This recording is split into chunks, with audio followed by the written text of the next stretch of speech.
Testing 1 2 3. Testing 1 2. Chick-fil-A. Was that some kind of racist thing? Homophobic thing. Anti-gay thing. They won't hire homosexuals. They actually say we're anti-gay. They literally said publicly, this company said that? Yeah. If I'm not mistaken, I think it's some really weird right-wing Christian group that owns it. Nothing against Christians in general, but the ones that are the weird right-wing strange ones. Yeah. Are you from L.A.? No, I'm from Peoria, Illinois. I started doing punk rock there in 1983, and I was just a black sheep and a real thorn in the side of the community.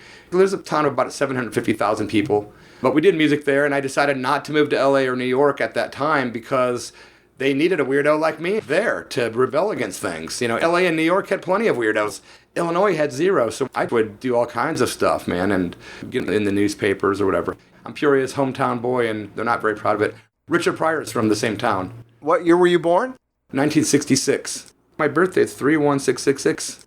3 6 in my birth date. Is that your real mom? Or is this kind of Rosemary's Baby thing that happened? Oh, it's my real mom, yeah. Okay. That you know of. Yeah. Although I do look a lot like Oprah Winfrey. Could be my real mom. Oh, I don't see color. I'm sorry. Oh, no, I was talking about just her looks, not her color. Oh, I see. I was watching Oprah videos before I came, so she came to my mind quick, you know. She's got a nice spread in Maui. Isn't she like a multi-billionaire, literally? I think so, but she goes and hangs out with people like Ram Dass sometimes and seems to be a decent human being. It'd be a big responsibility having that energy being like a billionaire or multi-millionaire.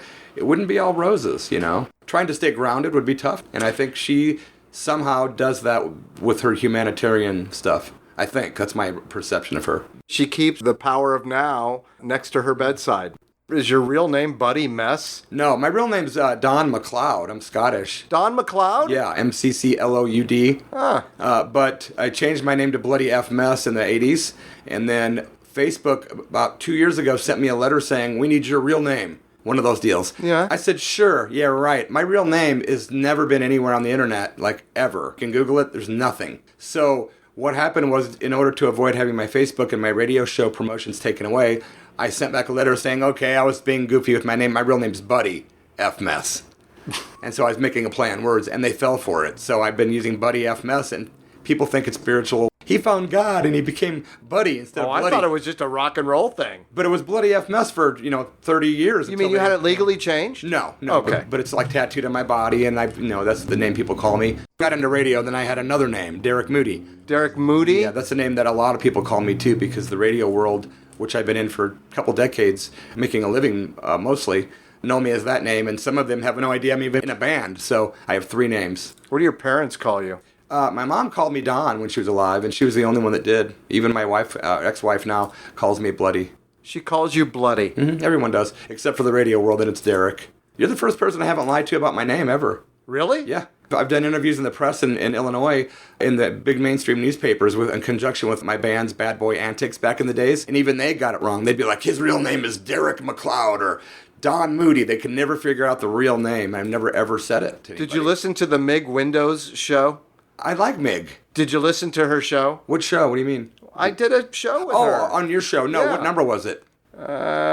43. So it was the one before this last one? No, the one before the one before that No, one. but I will because I'm a fan of your show and Mig, and I did not catch that one. Man. Well, Mig has stories about names. Her name is a little also something other than what you would think would be a name that somebody would give somebody. Okay. And in her life, there's been a string, like whatever with yours, of people lying to her about their names. Oh, Her I see. father even changed his surname. Wow. So check out the Mig Windows show. I will. And you'll find out other interesting, bizarre, name-related stories. And normally you see that people change their birth dates, but not names as much. But I guess in the entertainment world they do, I guess. Change their birth dates? Yeah, like Tiny Tim. For instance, the singer Tiny Tim was Yeah. a friend of mine.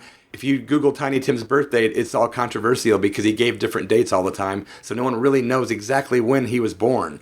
He was your friend? Yeah, he was a friend. I was a huge fan of Tiny Tim. To me, he was like God incarnate in a musical body. I loved him, yeah. How did you hook up with him? I just became an obsessive fan, like really obsessive. I collected every bit of music I could by him. I literally think he's just a genius. And then my grandmother, God bless her soul, she's dead now, she loved Tiny Tim. So one day, I found out he was living at a hotel in New York City, and I wrote him a letter, pen and paper, an old letter, and he wrote back, "Dear Mr. McLeod, it's nice to know some folks still like me." And we started a friendship. Yeah. Did you ever meet him in person? Oh, yeah. We'd go shopping and things. What? In Illinois, in Peoria, Did you guys end up like roommates? No, the girl that I was living with, the last time I actually saw Tiny Tim, I tried to like hook him up with her sexually. Get Tiny Tim laid? Is that what you're saying? I was in my 20s and I had a really beautiful girl I was living with. And she was in the adult business. That's what she did for a living. And she was very open-minded and very sexual. And so I was like, "Hey, Tiny, let's go back to your room. She's yours." He starts doing prayers. Oh, God bless me. Like he would not do it. He was so afraid he was going to do it. He was like very afraid of like falling off the wagon and having sex with somebody. Had he never had sex before? Well, yeah, but he believed, and this is really strange because I have similar beliefs now, and it's very, very fanatical and almost Hindu, but he believed that women were to be put on a pedestal and never touched. They should be worshipped and idolized. He should have lived here. Right? Even his wife, when he was married, divorced him because he only had sex with her for like a second. Just enough to get the seed in there to have the baby. Never had sex again. And whenever he talked about sex, he would spell out even the word sex. He'd be S-E-X. How old was he when you guys connected? 70s. He passed, right? Yeah, he did. He died on stage singing Tiptoe Through the Tulip. Shut the... Yeah. At a women's luncheon in Iowa or somewhere, doing Tiptoe, and he had a heart attack on stage. And I don't know if he died right then, but that's when he went out. Man, I want to have a heart attack doing this fucking show, Doing man. Tiptoe Through the Tulips. Are you kidding? That's brilliant. What a better way to go than what you do. Well, that's what I'm saying. It would be kind of fascinating to fucking dump it right there in the middle of a show. So if you keeled over right now, I'd feel cheated because my show would never make it. Why won't it? Why couldn't someone edit this and put it on as the last will and testimony of Mark fucking Arinsberg? There you go. Amen. We'd make it happen. Why can't this be it? What more does it really have to be anyway? Inside, I'm doing a prayer that he does not keel over right now. I actually think he's lying. This is the question of all time. Did you ever see Tiny Tim naked? No. No, he wouldn't let us in the hotel room. We were just too much for him. We'd go shopping and we stayed in the car. Was he like just a nervous Nelly or what? No. He was literally exactly what you saw was completely 100% real with him. He was walking around with makeup and rouge on his cheeks and a big bow tie and polka-dotted shirt and green shoes and bright orange hair, and he carried that ukulele everywhere he went in a little bag. And he was oblivious, and people would be like, "Hey, Tiny Tim, I remember you from Laugh-In. Hey, Tiny, yes, saw you on Johnny Carson." And he would just, "Oh, yeah, God bless you." And he was the only real musician I've ever met. He was the only real one that's like complete troubadour, the traveling minstrel. He, at the time, was the only living musician that had a recording in the Thomas Edison Museum in Chicago, and he had just went in and recorded on a cylinder. What? The old cylinders, before they had records, they had these round, maybe 6 inches long, 8 inches long, but it was a round cylinder, and it had grooves, and it turned round. You could play it maybe twice. Is that like a player piano thing? It was like, yeah, the original way of playing the Edison before they had records was cylinders. And then there was something else after the cylinder, but they recorded him, and it's in the Thomas Edison Museum, and it's still in there, I think, in Chicago area. That's wild. Pretty weird, huh? So how close did you get to him by the time he passed? Well, kept in touch with him. We'd call each other on the phone. I interviewed him for my magazine that I was doing at the time. Took him shopping one time at the Peoria, Illinois, Heart of Illinois Fair. He changed his set list for me. I was actually naming songs from the 20s, and he knew them all because he was a human jukebox. He knew every pop song ever written in the history of music. I go, "Hey, remember that song, I Wish I Was in Peoria?" He's like, "1936, the Sunshine Boys," and he'd just start singing it. He could go all the way up to Pink Floyd and AC/DC. Like, He knew every song ever written. Completely insane. I wonder if Robbie DaCosta is his great-great-great-great-grandson. Right? Yeah, Robbie's just like that too, isn't he? Yeah. Oh, yeah, he's an encyclopedia for He music. really is, yeah. Yeah, he does bust out the 50s, the 80s, whatever. It doesn't matter. No. That's why I like playing with him, Yeah. because it's never the same, and it bops all over the time clock. When I moved to Rogue Valley about 8 years ago, I got invited to a party in Ashland, and there was like a chocolate fountain and pumpkin carving contest. And it was a really awesome and really unique party. And Robbie DaCosta was the entertainment that the person had hired, and just him in the living room playing music. And it was really awesome. He's a phenomenal dude. Somebody yesterday was telling me that anyone that's a genius or that has any talent is pretty much got some kind of autism going on. We've actually labeled people as sick when in fact they've just got a different level of sensitivity and being here, and we put a condition on them, imposed some bullshit on them. Kids, we do it all the time, whether it's Ritalin, things like that. all that stuff. We've been poisoning each other and ourselves for decades. You're right. Because of gifts that we have that we don't understand. So we call them problems and then we medicate them and make ourselves numb. Yeah, and if you look at the history of mental hospitals in the United States, there was so much of that going on back in the quote-unquote old days. People were just thrown in those places for weird reasons. He's different than us. He's crazy, you know? Well, and that's why we homogeneously teach children all the same. We don't separate them out like the book Island by Huxley, where they knew how to determine how children best receive information and how they give information, and to make smaller groups of those people first and then integrate them once they are in the stream of being able to work together. Yeah, but we don't operate that way. People have to write utopic novels about it. Yeah, Western life is certainly surreal and just almost an illusion within the illusion. Some of the first music I remember hearing in rock and roll was Wake Up Little Susie as a kid. That was one of the first songs I remember hearing. I'm like 2 or 3 years old because my mom was a big music fanatic, and I remember being like 3, 4, 5 years old and having records. Like I remember the Beatles' Apples records in '68. You know, when I was 2 or 3. I remember having these. I certainly remember being 5 because my brother was born when I was 5. I remember driving by the hospital with my dad and him pointing to the room my mom was staying in and everything when I was 5 years old. Vividly remember. I remember where I ate. I remember my dad put a tip on the table and I said, "Dad, you left money on the table." And the whole place started laughing because I didn't know it was a tip, And I was 5. So yeah, I remember about 3, 4, 5, and music is my first memories. And the Everly Brothers and the Beatles are right there. Did your parents play music? My dad, he literally is the kind of guy that says, "I don't like music." My mom loved it. Country, pop, rock and roll. Those were her things. So I grew up with Johnny Cash, Elvis, the Beatles, all that stuff. Do you think you did more musically because your dad was so anti-music? No, it's strange. My parents divorced when I was 9 or so. And then I remember my dad, in my entire life, my music career, didn't have any idea I was even in a band, did records, had international records out in different countries, was a touring musician. He had no idea. And then one day in about 1998 or 99, he was in town and I said, "Hey, do you want to see my band?" He had no idea. So he came out and saw my band play. I did an Iggy Pop song, "I Want to Be Your Dog," and "Folsom Prison" by Johnny Cash. Out of our set list, my dad goes, "There's 2 songs I liked the best, was that dog song and that Johnny Cash song." You liked Iggy Pop, man. That's cool, Dad. Interesting. But he's the kind of guy that says, "I don't like music." Is he still around? Yeah. And your mom is not? My mom is not. I haven't seen my dad in about a decade, and I'm flying to Omaha, Nebraska to visit him in the middle of August to see him. Cool. Yeah. His wife just passed away, and he's kind of alone and stuff, so I'm going to go out and hang out with him for a couple days. Oh, that sounds like the beginning of a movie. Yeah, it does. Yeah, either that or a really traumatic situation for me, because my dad's really extremely right-wing, Republican, very opinionated, which is great. Everyone's got to be themselves, but we are so different. It's like night and day. This is the meeting of a lifetime that's about to happen. It's very special to me because now he had this wife that was very much in the middle of us being close since like the 70s. And now I got him to myself if I want to go talk with him and hang out with that energy. And so it'll be good to go there and just let my opinions go, not have to go there and talk about politics. We don't have to talk about that stuff. Just go there and be with my dad. Hang out, whatever he wants to do, You have brothers and sisters? I have a brother. He tried to coordinate a situation where I fly back to Illinois and hang out with my brother and him. And I just told him I just didn't want to do that. I don't like going back to Illinois whatsoever. The Midwest just doesn't do much for me. And that's where your brother is? Yeah, and I feel bad because that's such a stubborn move. Normally I'd be like, "Sure, I'll do it." So he's going to see my brother in a couple days. They're going to hang out, and then I'm going to go see my dad separately. Okay. I think it'll be more relaxing to do it that way. Did you raise him on rock and roll? It's weird. When he was a little kid, I was like 15. I was just druggy, rock guy, getting in trouble. And he was like way into Christianity. Like I'd come home on acid. Twisted Sister had a song called "You're Gonna Burn in Hell." You're gonna burn in hell. Closing his ears, going, "Ma." Try not to hear it. Years later, he's more hardcore than me. He's got a triple mohawk thing on. He's riding a Harley. His license plate said the word "hated" with the number 1. He became like this complete, almost too hardcore. How long did it take you to convert him?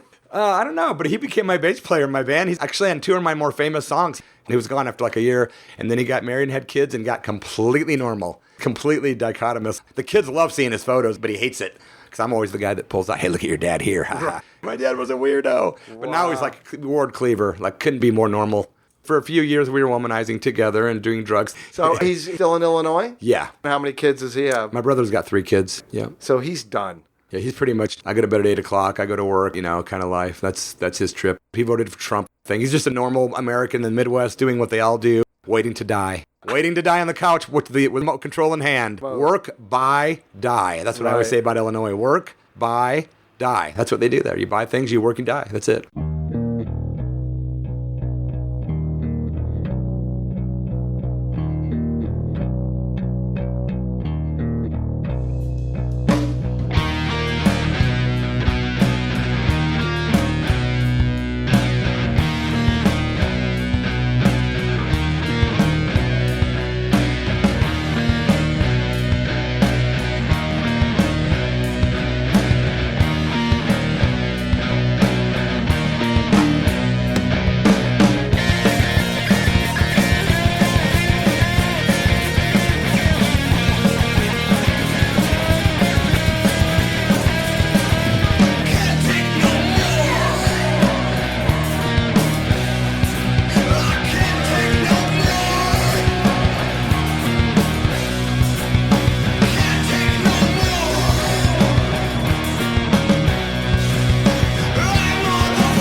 That's why when rock bands used to go through the Midwest, like in the 70s, 80s, they do so well because the Midwest has nothing else. Strip clubs and churches and work. And when a rock band comes through, it's like in the Holy Grail. It's like God almost there. So that's why rock bands always like the Midwest, because that energy, there's nothing else there. Did you play in the Midwest? Yeah. And whenever my band goes back, we do really well there. And who's your band? My band is called Divine Dirt. What kind of band you got there? Really high energy, intense combination of hard rock, punk rock, blues, and gothic horror music as well. I write songs for soundtracks. Do you write songs for Mig? Actually, Mig contacted me about using one of my songs for one of her upcoming films. My Black Little Heart was actually getting airplay on 19 stations in 1999. And it was getting regular rotation. And Epic Records had called me at the time and said, hey, we've been scouting your band. We're trying to figure out how we would market you. You're like a cross between Iggy Pop and Marilyn Manson or something.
does. Ask him.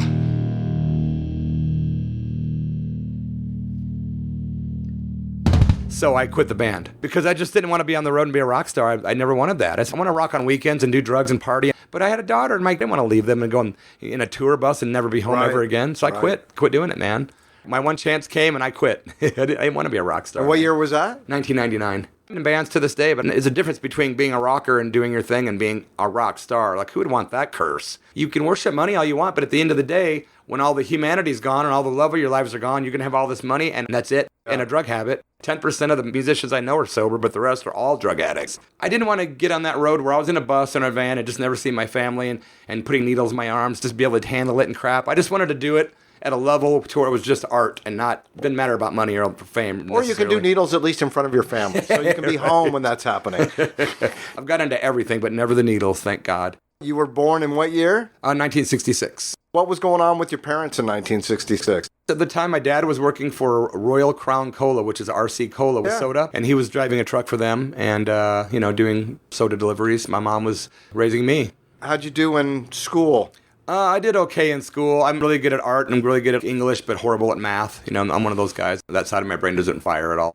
I have a 5th grade math level and a exceedingly over college level for everything else. I've been tested. Literally, my math level is like 4th grade, 5th grade. You got decent grades in school? B's and C's. Were you a popular kid? Troublemaker? I was a class clown, always in trouble. I have a stack of letters to my parents.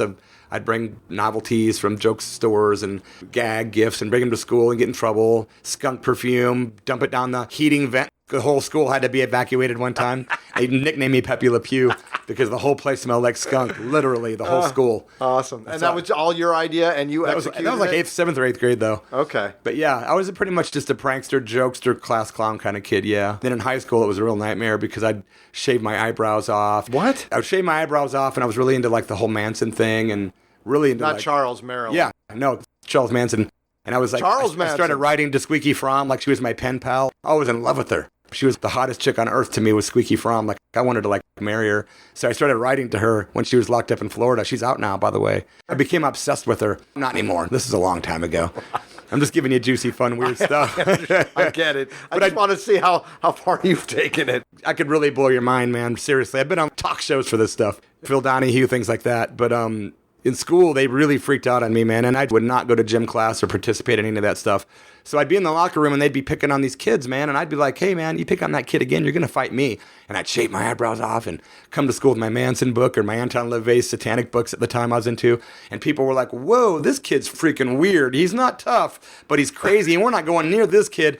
Years later, I ran a red light in Peoria, Illinois, and I got pulled over by a cop. And the cop took my ID. He goes, what school did you go to? And I go, Richwoods High School. Gives me my ID back. He goes, thank you. I'm going to let you go this time. Thank you for sticking up for me in high school. One of the kids I actually stuck up for, same cop pulled my brother over and let him go. Some of the fringe benefits of kindness. Right. Isn't that a cool story? It's fantastic. Yeah.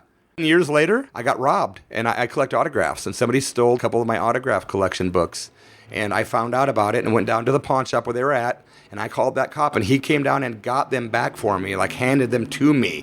We said, here, we're even now. That guy was in my life 3 times after that, strange. What's that dude's name? Officer Craig something. I know his name was Craig. I know that for sure. Well, good job, Officer Craig. Yeah, and he became a detective later, so yeah. Cool, man. It was strange to have a friend that was a cop for me at that time because I was in a shock rock band for many, many years and we were just off the charts bad. It was great. Can't regret those kind of things because it's what made me who I am now.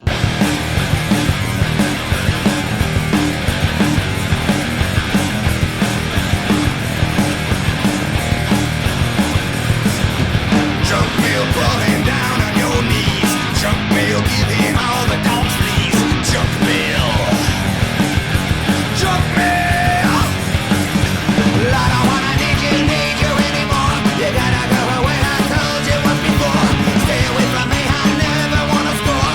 Killing all my friends.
Your dad must have had some impact on you going over the top to the other side. My dad had a great sense of humor.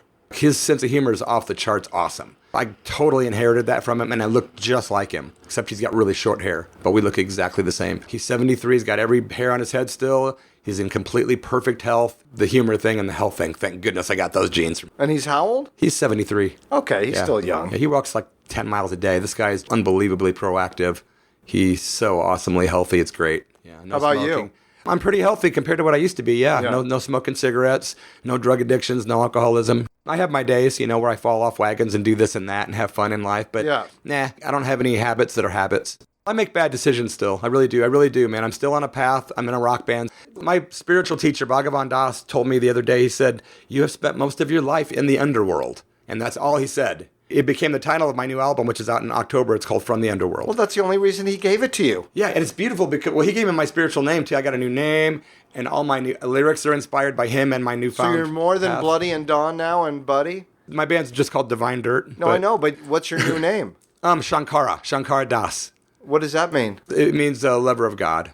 Shiva lover, God lover. Okay. Yeah. When did you get that new name? I got that name, I guess maybe 4 or 5 years ago from Bhagavan Das. We were doing Skype spiritual counseling at the time. He's one of the more popular spiritual teachers in the country. He's the first guy that went to India. One of the first 3 people in like 61, 62, 63 that went to India and met Himalayan yogis. Like they had never seen white guys. Isn't this the dude you had on your show? Yeah, Bhagavan Das, and he's also the guy that introduced Richard Alpert and Timothy Leary to the same guru. The guru named Richard Alpert Ram Dass, and he said, go back to America and write the book. He's like, I'm not an author. Well, he came back and he wrote this book called Be Here Now, which has influenced millions, still in print, and it influenced me. It changed my entire life. And Bhagavan Das was the one that told Ram Dass, be here now, because of some things going on at the time. Anyway, skipping ahead, Bhagavan Das named me Shankara Das, so in the spiritual community, that is the name I use. So I do have 4 names. God, I feel like Sybil. Well, like a schizo. It all depends. Do they match each personality? It's all the same, really, honestly. It's just you, right? It's my weird Western way of trying to compartmentalize everything. Well, it's not just your weird Western way, because obviously other people have influenced you to compartmentalize. Even your new name is a new compartmentalization, right? True, good point. And the funny thing is, though, there's people like in, say, the punk community in like New York or Los Angeles. They want nothing to do with Shankara Das, nothing to do with any of my opinions or belief systems about any religious or spiritual belief. They want bloody mess, rock and roll dirtbag.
That's what they want. They want the sleazy rock guy. Well, that's the guy that you perform as when you do the things, when you're that person. But the thing is, though, is, like one of my idols from the 70s is Alice Cooper. When I finally got to meet Alice and spend like a couple of hours with him alone, we talked about these things because he's a real religious guy, like very much into Jesus Christ, like hardcore.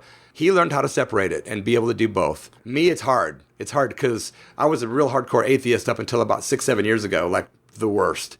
And one day I found this book in Barnes & Noble called Hindu for Dummies. I walked by it and I go, Hindu? What's Hindu? So I picked it up. I was on the bargain bin for $1. So I read it and I was so compelling. I go, this is really interesting.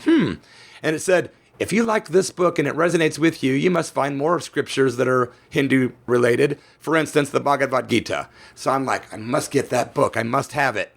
And I'm like, wait a minute. 12 years ago, I flew to Mexico going through my divorce. I was really depressed in a really bad place, man, and addicted to drugs. And I went to Mexico to get away for a while. And in the airport, a Hindu guy came up to me with the bindi on his forehead, the whole deal. And he had this book. It was a beautiful book with gold inlaid pages and a built-in bookmark and all this.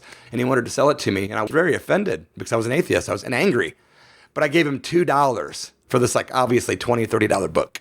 And he walked away and he looked defeated. And I felt kind of bad for being a jerk. Here's $2, get away from me. And I bought the book. Well, I went to read that book and it was just the biggest load of gibberish, nonsense, crap. Why would I waste my money on this? I put it on my bookshelf. 12 years later, I'm in Oregon. Hindu for Dummies, get the Bhagavad Gita. I go digging through my books. The very last book, after 5 shelves, there's my brand new copy of the Bhagavad Gita waiting for me. I read the book and every word made complete and utter sense. Tai Ming. Yeah. So it took me a year. I read it contemplatively for a year, very slowly, and it changed my entire life, literally. So what is your story now? So now people say, what are you? I'm not the kind of guy that says, oh, I'm a Buddhist or I'm a Hindu, because that separates you from other people immediately. One of the main reasons we are in these material bodies is to awaken from the illusion of separation. We're all a conglomerate.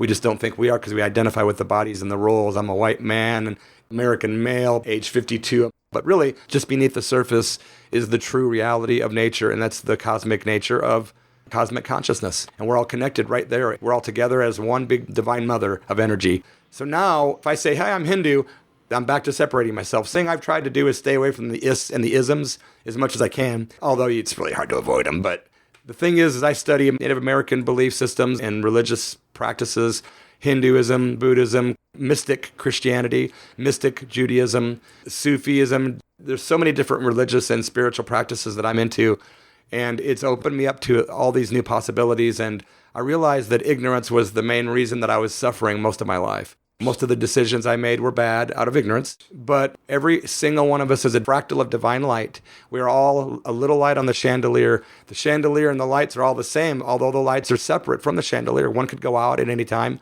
but they're all part of the chandelier, and that's how I look at us. We're just these little fractals of light running around with these monkey brains and bodies doing crazy things. Some of us are doing mean things and bad things. Some of us are doing things that help others. It doesn't make anybody better than the other. It's just we're all on these karmic paths doing what we got to do. We figure it out when we're supposed to, and we also get the experiences that we deserve at the time. And we also get the teacher we deserve. And that's when Bhagavan Das came into my life. Here's a guy with an ex-drug addiction problem, been on welfare. He's been on food stamps and driven a cab, but yet he studied with every major enlightened master on the earth. The original Rinpoches in Tibet had never seen a white man before they saw him. Neem Karoli Baba in India had never even spoken a word of English until he met Bhagavan Das. At the time, he was Kermit Riggs. Then he studied with Maharishi Mahesh Yogi. Before the Beatles met him, he lived with him for 6 months.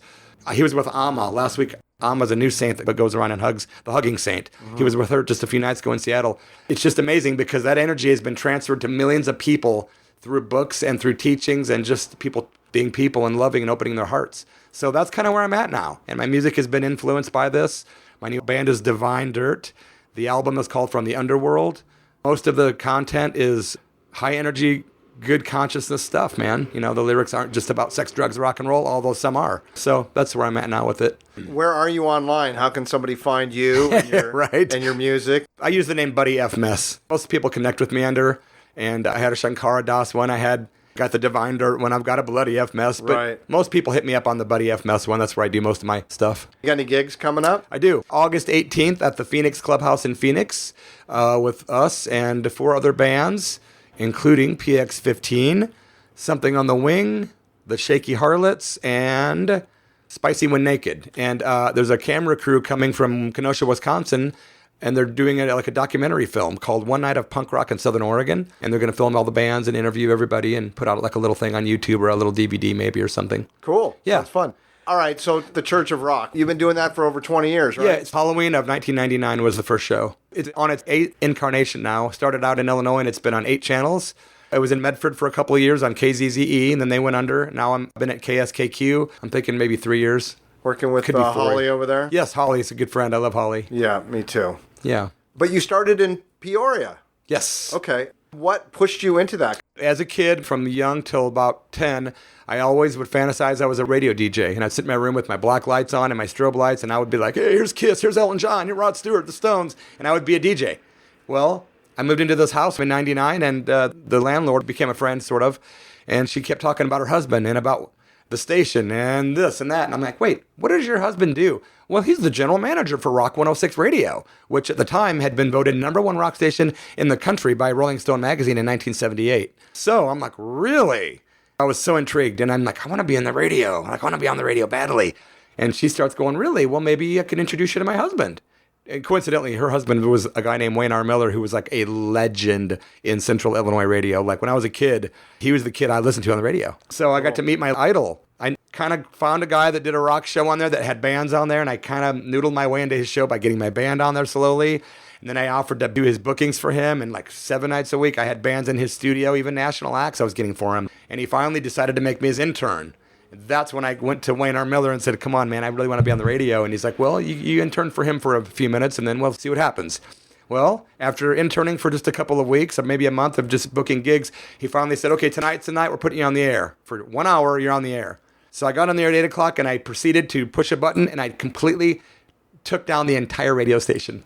We were offline, like the offline. What do you mean? I did the you thing. Hit the fucking red button? I hit the one button in the world that you can't do because it takes us offline out of the tower. They didn't do like an Apollo 13 with a fucking piece of paper there? I completely blew it, man. Oh, man. And I couldn't believe it. They forgave me, and they said it happens. And they said, this isn't rocket science, man. Don't worry about it. It's radio. I'm like, oh, wow, okay. And Wayne said, by the way, it's not the music business, man. This is the radio business. I started learning, this is different than music? Okay, we play music, but there's a lot of dynamics involved that aren't just music. So I got on the air the next night for 1 hour, and an email popped up, and it said, I think he's ready for his own radio show. This guy's a born radio DJ, needs to be on the air now. We'll give him overnights from midnight to 6 a.m. And I'm like, I'll do it. They put me on immediately. And so all of a sudden, I was on the air 7 nights a week from midnight to 6 a.m., 6 months solid. He goes, and you can't use the name Bloody on the air because I don't like you. Because I don't like your persona. I don't like your music. I don't like what you stand for. I don't like the stuff I read about in the paper. I do not like you. I like Don McLeod. I don't like Bloody at all. You're not using that name on my radio station. I'm like, damn, I got a cult following. Too bad. So I go, okay. He goes, think of a name because people will stalk you in radio. This is before the internet got huge. It wasn't huge. We had live streaming, but this was when people were still calling radio stations. If I said, give me a call, the lines would light up. This was I want to say 50,000 watt station. You could pick it up from St. Louis to Chicago. It was big. WWCT. Anyway, he goes, pick a rock name, make up a cool name that sounds legit. Somebody could stalk you. You don't want no one to know your real name. You don't need to have that out there. There's no reason if you're on the radio. My favorite band at the time was the Bay City Rollers. I'll use the name of the drummer for the Bay City Rollers, Derek. So I love the name Derek. And then Elvis Presley, I love Elvis so much. His last album was called Moody Blue. So I put those together, Derek Moody. And that's how I got my name. Really moody guy. I'm a Pisces. I'm so moody. So it's so perfect. And then I got ordained as a minister online. And I've done dozens and dozens of weddings. And I became Reverend Derek Moody as a joke. So non-denominational, just doing these Grateful Dead weddings. And one time I did a mass wedding at a bowling alley. 13 couples at once I married legally. Wow. And they all stood on a different lane. We called it Lover's Lane. Where was this? It was in Bloomington Normal, Illinois. And we did it live on the radio. Did you say Bloomington Normal? Yeah, that was the name of the town. I'm not trying to brag or anything, but I'm proud of this. At the time when I ended up quitting there, they came to me with like $10,000 in cash for me not to quit because I was on there for 3 years. My ratings, because it's Arbitron ratings, they do the real rating system. Yeah. You could take the opposing radio station's morning show guy and the other opposing station's afternoon guy and add their Arbitron numbers up. I was a night guy, 6 to midnight, and my numbers killed them. Like I was like just destroying it in radio. And finally I got burned out and I quit it. I just said I'm done. What was your thing though? Why were you killing it? I called the show The Church of Rock for the first time. They said when they hired me, this corporate conglomerate got a hold of me, and this lady said, we want a real rock guy. We don't want some nerd guy that's just reading about rock in a book or sounding cool. We want a real rock and roll guy that's rough around the edges on the air, that's really rock and roll. Yeah. And you're that guy, man. I'm like, I'm in. So I went there, and instead of doing the 2-hour Church of Rock that I was doing, I called my show from 60 Minute, the Church of Rock, and I was allowed to do like every hour a couple bits like I do on my show now. Yeah.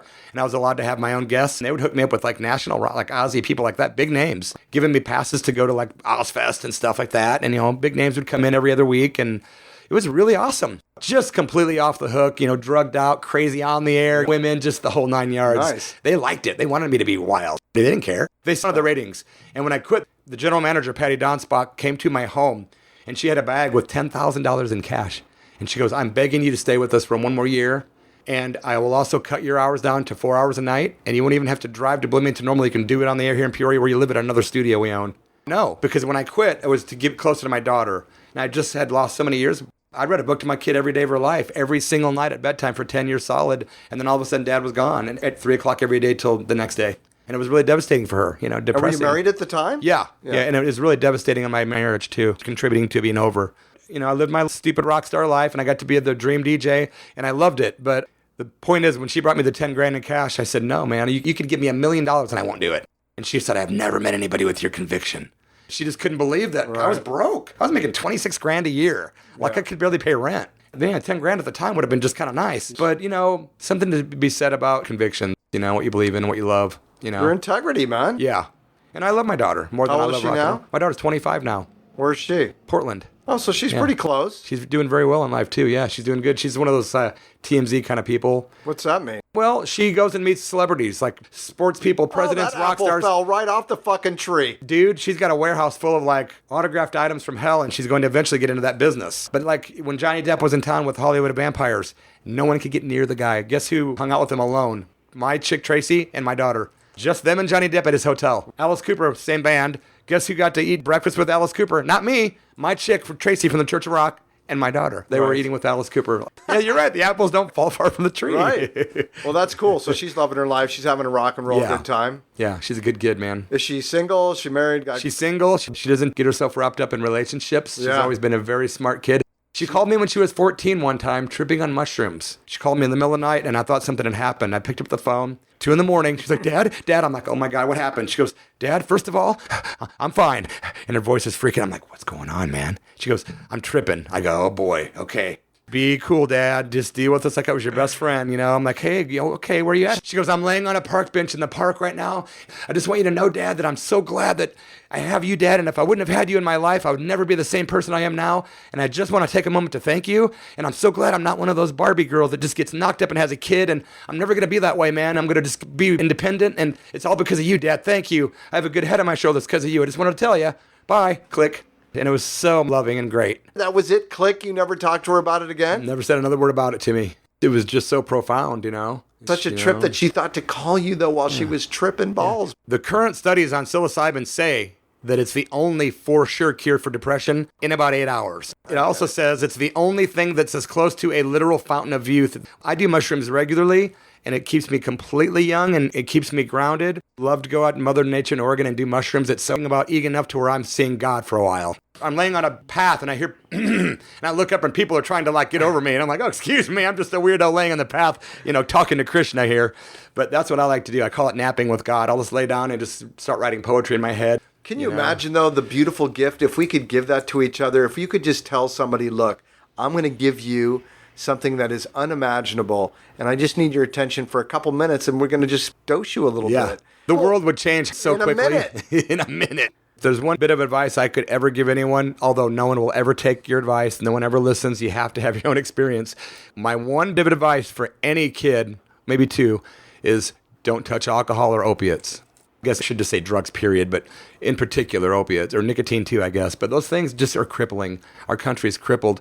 And the sad part of it, and I don't want to get political on you, but the sad part is that I'm sure with an intelligent guy like you, you're very aware that we are... Is there somebody else in the room? Who are we talking to? We ourselves, this country traffics in heroin addiction. We bring it here. We grow it. We guard it. We sell it on the streets. And then we go, we have an opiate epidemic. And it's sickening, man. But if I could tell every kid out there to please listen to me, don't try it even once because it's that good. Yeah. It just is, man. I got addicted to opiates a long time ago, and it's just one of those things, man. Think about the meth problem 20 minutes from here. I feel really sorry for everyone that's addicted to drugs, like really profoundly sorry. Like I could cry. It's that deep. And you can't blame people. People are just so soul sick, man. Like the other day I gave somebody some money and my friend goes, what if that guy goes and buys some booze with that you gave him? I go, then by God, the compassion of... You bought him 5 minutes of happiness. Then fucking let him get drunk, man. That's right. Is that all he has? That's all he has. What are you going to do? You know, I mean, really? Tell him to wake up, get a job. He's miserable the way he is. If that's going to bring him relief, even if it's another temporary illusion, the money's just as well served whether he bought a hamburger or a bottle of booze. Seriously. Yeah. If you really have compassion, you're not going to get him off the drugs. So you might as well at least help somebody feel good. You know what my sister's doing in L.A.? You know? She has started a 501c3 called The Power of a Shower, and she's getting bus manufacturers to donate buses with showers, drive around L.A., give homeless people showers and some clean clothes and some awesome. dignity. Ashland has so many good karma yogis that do things like that. They have that Laundry Love here, where they have the laundromat, Henry's Laundromat up there in South Ashland, where I live. They have Laundry Love days where they have free laundromat I didn't know that they for were the homeless doing that. They also have a mobile thing like your sister has that goes around and they give showers to people around here. Is that right? Yeah, because Tracy and I from the Church of Rock, once a week we go down to Pioneer Hall, and I'm divulging this information in case some listeners might not know it, but every Friday at Pioneer Hall at 5 o'clock, there's this wonderful community meal. It's called the Community Peace Meal, and it's open for everyone, and it's designed for our friends and brothers and sisters that are homeless, but it's open to everyone. You might have people that are shut-ins that have no friends or family. They're welcome to come out and meet their neighbors. The volunteers that show up every week do it regularly. We've been doing it for years. I didn't know anything about it, and as a matter of fact, I thought they were shutting down Pioneer Hall. Well, they shut down the rental of it because they need to have like $50,000 in like upgrades or whatever. Yeah. But they still let them use it on Fridays for the meals. And then also, just on the same subject, every single day of the week at Lithia Park, under the gazebo by the bandshell, at 5 p.m., there's somebody dishing out a dinner there free. Tracy does it every Thursday, by the way. Her and Lisa Ostos and Vanessa and Jason Hauk, those are like the core members that I work with. We work under their direction.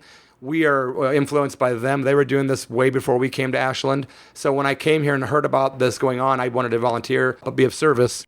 Anandamayi Ma, one of the great saints of India that's dead now, one of the great avatars, she said, only God can help, and whatever God means to you, of course. It's a very personal thing, but you can be of service to people. You can't help anyone, only God can help, but you can be of service. So I always correct myself when I say, I helped. No, that sounds so egotistical and arrogant. I didn't help anybody, but I was of service, and I dished out some mashed potatoes. That's why my tagline is here to serve. Beautiful. I love that. And Neem Karoli Baba, my guru's guru, said that when you feed people, it's like God feeding God. And he said that's the holiest thing you can do in this body is to feed another person food. That's what I tell my children. I said that is the most powerful, the most fundamental thing you can do. Yeah. God comes to people in the form of food. And we are all fractals of the divine light. We are all God. We are gods. So when we feed other people, it's God feeding God.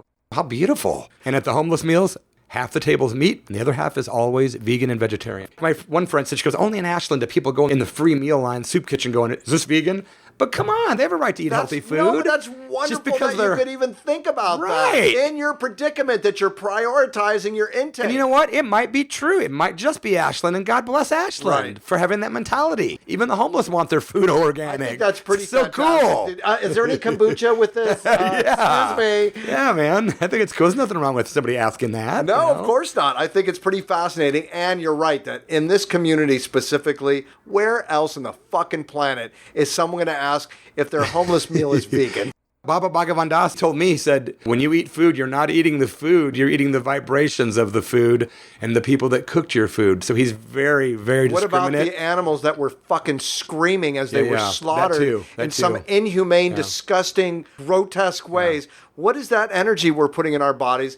Does that relate to how we're completely destroying our environment because we don't care about anything? We're so self-fucking-loathing. Yeah, our bodies are our temples, man, But what you are putting into their bodies, I think, potentially is equally as important. Yeah, good point. Are you making them sick? Are you creating health and welfare problems for them down the road? Yeah, good point, man. So we're not really thinking about the cause and effect of what it is specifically that we're putting in our bodies. Even our own children. We take them to a petting zoo and they pet the little goat and then we put it on a plate at home and the kid doesn't know that they're eating the same fucking goat that they fell in love with about 20 minutes ago. Yeah, you're right. So we have some mixed messaging problems, which is why we're making horrible decisions for ourselves, for each other, and for the rest of every fucking living thing on this planet. Amen, brother. So we got to start teaching the kids how to think, not what to think. We have a responsibility to try to open the eyes of others. If we're awakened even a little bit, we should be trying to help nudge others awake. The reason that I even do this show, the reason that I have 2 children is it is the only hope I have.